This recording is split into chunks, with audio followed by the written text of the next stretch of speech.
আসসালামু আলাইকুম ওয়া রাহমাতুল্লাহি ওয়া বারাকাতুহু।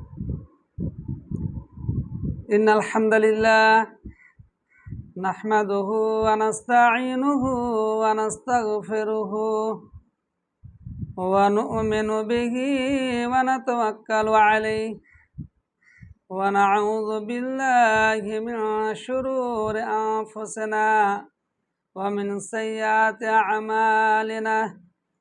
من يهده الله فلا مضل له ومن يضلله فلا هادي له وأشهد أن لا إله إلا الله وحده لا شريك له وأشهد أن محمدا عبده ورسوله.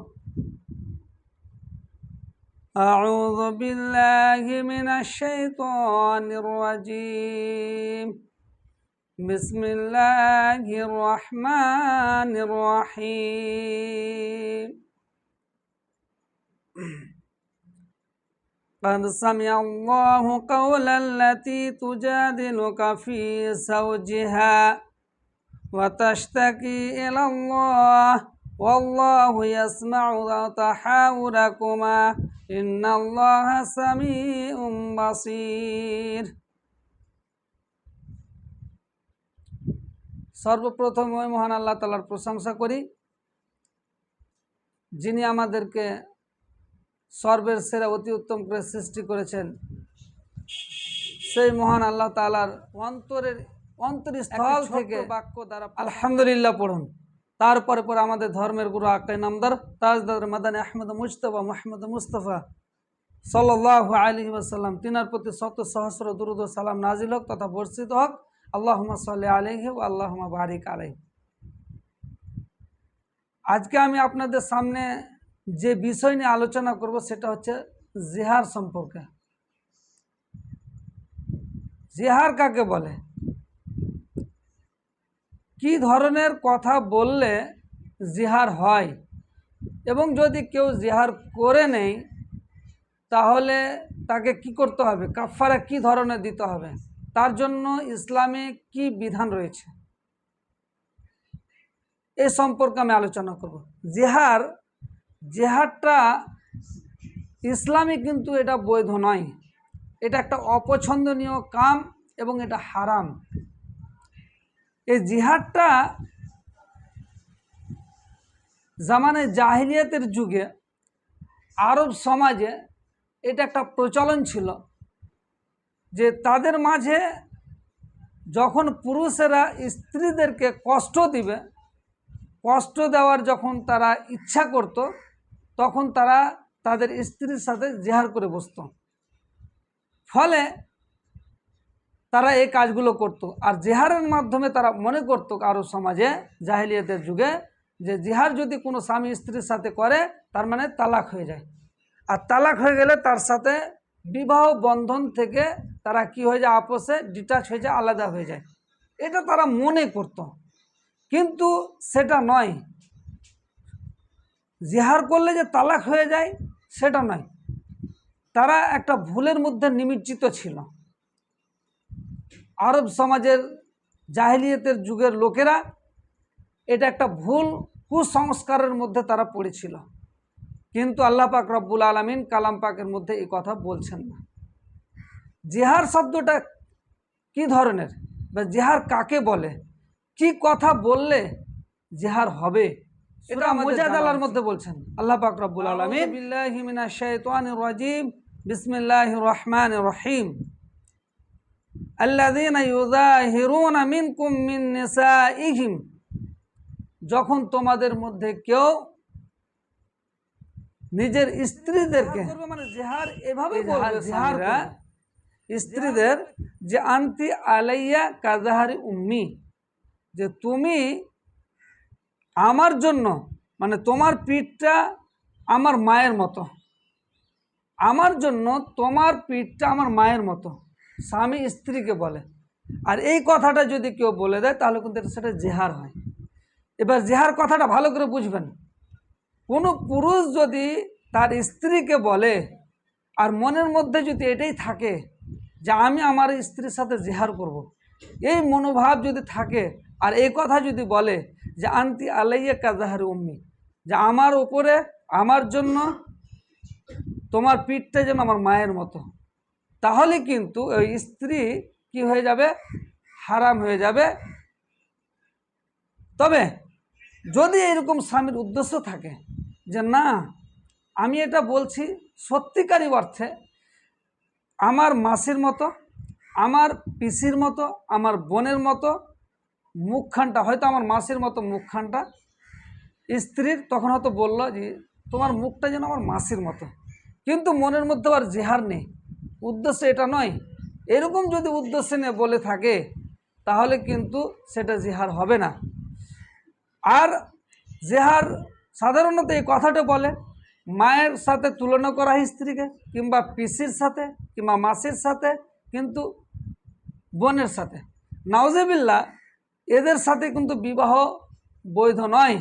মুহরিমাতের সাথে, যাদের সাথে বিয়ে করা হারাম, এদের সঙ্গে তুলনা করাটা, যখন তুলনা করবে আর মনের মধ্যে যখন এটা থাকবে জিহার করবে, তখন সেটা জিহারে মুজাদালা নয়। বলছেন আল্লাযীনা ইউযাহিরুনা মিনকুম মিন নিসাইহিম, তোমরা যখন তোমাদের বিবিদেরকে জিহার করবে, স্ত্রীদের মধ্যে জিহার করতে চাইবে, মা হুন্না উম্মাহাতিহিম, কিন্তু অ্যাকচুয়ালি তারা কিন্তু তার মা নয়, দে আর নট দেয়ার মাদার্স, তারা কিন্তু অ্যাকচুয়ালি তারা তার মা নয়। মা হচ্ছে ইন উম্মাহাতুহুম ইল্লাল্লাহি ওয়ালাদনাহুম, মা হচ্ছে ওরাই যারা তাদেরকে জন্ম দিয়েছে, তারা হচ্ছে মা। কিন্তু এমন একটা কথা বলে দিল ওয়া ইন্নাহুম লা ইয়াকুলুন মুনকারাম মিনাল কাওলি ওয়া জুরা, এমন একটা অপছন্দনীয় কথা যেটা হলো অবজেকশনেবল স্টেটমেন্ট, অপছন্দনীয় কথা এবং ফলসহুড, একটা মিথ্যা কথা বলে দিল। এই কথাটাই হচ্ছে সব থেকে বড় কথা। ওয়া ইন্নাল্লাহা লাআফুউন গাফুর, আল্লাহ পাক রব্বুল আলামিন মার্জনাকারী, ক্ষমাসীন। তাহলে এই আয়াত দ্বারা কি বোঝা গেল, যখন কোনো পুরুষ তার স্ত্রীকে জিহার করবে, মায়ের স্ত্রীর সাথে তুলনা করবে, বা মায়ের সাথে স্ত্রীকে তুলনা করবে, ফুফির সাথে তুলনা করবে, কিন্তু অ্যাকচুয়ালি কিন্তু সেটা মা তো নয়, মা তো ওই যে হচ্ছে জন্ম দিয়েছে। কিন্তু এমন একটা কথা বলে দাও যেটা হচ্ছে কি ইসলামে বৈধ নয়, অপছন্দনীয় কথা, মিথ্যা কথা, এরকম যদি কেউ বলে দেয় তাহলে তোবা করতে হবে, তোবা করতে হবে আল্লাহর কাছে। এই মর্মে একটা ঘটনা রয়েছে, একটা মারুফ ও মাশহুর, একটা ফেমাস একটা ঘটনা রয়েছে। সেটা হচ্ছে কি যে এরকম একজন সাহাবী তার নিজের স্ত্রীর সাথে জিহার করে বসেছিল। আল্লাহ পাক রব্বুল আলামিন কালাম পাকের মধ্যে সুরা মুজাদিলার একটা আয়াতে, প্রথম আয়াতই বলছেন আউযু বিল্লাহি মিনাশ শাইতানির রাজিম, বিসমিল্লাহির রহমানির রহিম, قد سمع الله قول التي تجادلك في زوجها وتشتكي إلى الله والله يسمع تحاوركما إن الله سميع بصير। আল্লাহ পাক রব্বুল আলামিন অবশ্যই শুনেন ওই মহিলার কথা, যে মহিলা আপনার সাথে অর্থাৎ আল্লাহর নবীর সাথে তর্ক বিতর্ক করছেন, ফি জাওজিহা, স্বামীর সম্পর্কে, নিজের স্বামীর সম্পর্কে। এই আয়াতটা কখন নাজেল হয়, কখন অবতীর্ণ হয়? আয়েশা রাদিয়াল্লাহু তাআলা আনহা বলছেন, আল্লাহ রসুলের ছোট স্ত্রী, উনি নিজে বলছেন যে আমার ঘরে আল্লাহ রসুল আছেন, এই মুহূর্তে একজন মহিলা এসেছিলেন, যে মহিলাটার নাম হচ্ছে খাওলা বিনতে মালিক, মালিকের মেয়ে হচ্ছে খাওলা, আর খাওলার স্বামীর নাম হচ্ছে আওস বিন সামেত রাদিয়াল্লাহু তাআলা আনহু। আওস বিন সামেতের স্ত্রীর নাম হচ্ছে খাওলা। এ কিন্তু কি বলেছিল, নিজের স্ত্রী খাওলাকে সাথে জিহার করে বসেছিলেন। ফলে ওই খাওলা আল্লাহ রসুলের কাছে গেছিলেন, গিয়ে আল্লাহ রসুলের সাথে কথাবার্তায় জড়িত হয়েছিলেন। আয়েশা বলছেন যে আমি কি যে বলছেন যেন মুখটা ঠোঁটটা হিলছে, কিন্তু আমি বুঝতে পারছি না। আর এই আয়াতটা তখনই নাজিল হয়। আল্লাহ পাক রব্বুল আলামিন বলছেন কাদ সামি আল্লাহ, আল্লাহ পাক রব্বুল আলামিন অবশ্যই শুনেন অবশ্যই শোনেন কাউলাল্লাহ, ও মহিলার কথা অর্থাৎ খাওলার কথা, তুজাদিলুকা ফি যাওজিহা, যে মহিলা নিজের স্বামীর সঙ্গে কথা, স্বামীর সম্পর্কে সেটা কি করছে, কমপ্লেন করছে, বলতে চাইছেন।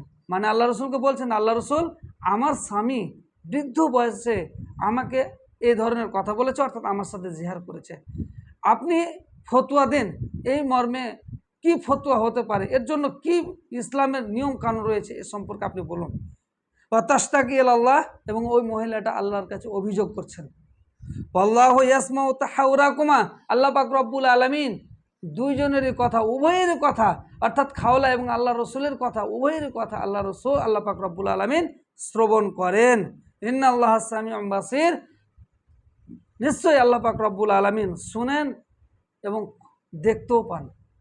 আমি যেখানে থাকি না কেন, অন্ধকারে যদি থাকি তবু আল্লাহ পাক রব্বুল আলামিন দেখতে পান। আমি জোরে যদি কথা নাও বলি, আস্তে আস্তে যদি বলি, তবু আল্লাহ পাক রব্বুল আলামিন আমার কথাটা বুঝতে পারেন। আয়েশা বলছেন যে আমি মুখ হিলছে কিন্তু আমি বুঝতে পারছি না, শুনতে পাচ্ছি না, কিন্তু আল্লাহ পাক রব্বুল আলামিন শুনছেন এবং দেখছেন। ওই মুহূর্তে আল্লাহ পাক রব্বুল আলামিন এই আয়াতটা অবতীর্ণ করেছেন। তাহলে এবার মাসলা মাসাইল জানার জন্য মহিলাটা আল্লাহ রসুলের সাথে কথা বলছিলেন। তো যদি এরকম কোনো পুরুষ তার স্ত্রীর সাথে যদি জেহার করে বসে, তাহলে তার জন্য ইসলামের নিয়ম নীতি কী রয়েছে, কোরআন এবং হাদিসের আলোকে সেটা কি বিবেচনা করা হবে, কি মাসলা মাসাইল রয়েছে এর সম্পর্কে। এর ব্যাপারে হচ্ছে কি যে আল্লাহ পাক রব্বুল আলামিন কালাম পাকের মধ্যে বলছেন, যদি কোনো পুরুষ তার স্ত্রীর সাথে যদি এরকম জেহার করে নেয়, তাহলে তাকে প্রথমত কাফারা হিসাবে দিতে হবে ফাতাহরিরু রাকাবাতিন মিন ক্বাবলি আন ইয়াতামাসসা, তাহলে তাকে একটা দাস কিংবা দাসী, মমিন দাস কিংবা মমিনা দাসী তাকে আজাদ করতে হবে। মিন ক্বাবলি আন ইয়াতামাসসা, স্ত্রীকে টাচ করার পূর্বে, স্ত্রীকে টাচ করার পূর্বেই একটা কি করতে হবে, গোলাম আজাদ করতে হবে। সেই গোলামটা দাসও হতে পারে কিংবা দাসী হতে পারে। এটা প্রথম কাজ। এটা যদি তার পক্ষে সম্ভব না হয়, যে না সেটা আমি পারবো না, আমার পক্ষে সম্ভব নয়, ফামান লাম ইয়াজিদ, যদি সে এটা না পারে, ফাসিয়াম শাহরাইন মুতাতাবিআইন মিন ক্বাবলি আন ইয়াতামাসসা, তাহলে সে কি করবে, 2 মাস সিয়াম পালন করবে, কন্টিনিউয়াসলি 2 মাস পরস্পর রোজা রেখে যাবে। এটা নয় যে 10টা রোজা রাখলাম, মাঝে একটা আমি গ্যাপ দিয়ে দিলাম, এটা নয়, পরস্পর 2 মাস তাকে রোজা রাখতে হবে স্ত্রীকে টাচ করার পূর্বে। এটা একটা কাফারা। এটাও যদি তার পক্ষে সম্ভব না হয়, ফামান লাম ইয়াস্তাতি, যদি সে এটা না পারে, 2 মাস যদি রোজা রাখতে না পারে, তাহলে তৃতীয় পর্যায়ে তাহলে কি ও ফাইতাআমু সিত্তিনা মিসকিনান, তাহলে তাকে 60টা মিসকিনকে আহার দিতে হবে, খাদ্য দিতে হবে, 60টা মিসকিনকে খাওয়াতে হবে। 2.5 কিলো, 60টা মিসকিনকে কি পরিমাণে 3 কিলো, এই সা সম্পর্কে অনেক মতভেদ রয়েছে। যাই হোক, আমি একটাই বলি যে সা সম্পর্কে যেহেতু মতভেদ রয়েছে, তো বোঝার জন্য বলছি যে 1 সা সমান 2.5 কিলো, 2 দিয়ে যদি ডিভাইড করি তাহলে 1.25 কিলো আসবে। তাহলে 30 সা কী বের করতে হবে, খাদ্যদ্রব্য দিতে হবে। আর প্রত্যেকটা মিসকিনকে অর্থাৎ 60টা মিসকিনকে 30 সার অর্ধেক হলো 1.25 কিলো, 1.25 কিলো করে তাদেরকে খাবার দিতে হবে 60টা মিসকিনকে। শেষ পর্যায়ে এটা বলা হয়েছে। তাহলে প্রথমে দেখতে হবে যদি গোলাম আজাদ করতে হবে, যদি সে গোলাম আজাদ না করতে পারে, তারপর তাকে কি করতে হবে, 2 মাস রোজা রাখতে হবে। সেটাও যদি না হয়, তাহলে তাকে কি করতে হবে, 60টা মিসকিনকে খাবার দিতে হবে। এটা হচ্ছে তার জন্য কাফারা, এটাই হচ্ছে তার জন্য কাফারা। জেনে রাখুন, পুরুষেরা যেন খবরদার স্ত্রীর সাথে এরকম যেন জেহার না করে, এরকম কথাবার্তা যেন না বলে, না হলে তাকে কাফারে দিতে হবে। মাসলা মাসাইল জানতে হবে আলামিনের কাছে। শেষে দোয়া করি আল্লাহ পাক রব্বুল আলামিন আমাদেরকে এই মাসলাগুলো জেনে যেন আমরা সঠিকভাবে জীবনযাপন করতে পারি, এই তৌফিক যেন দেয়। আল্লাহুম্মা আমিন।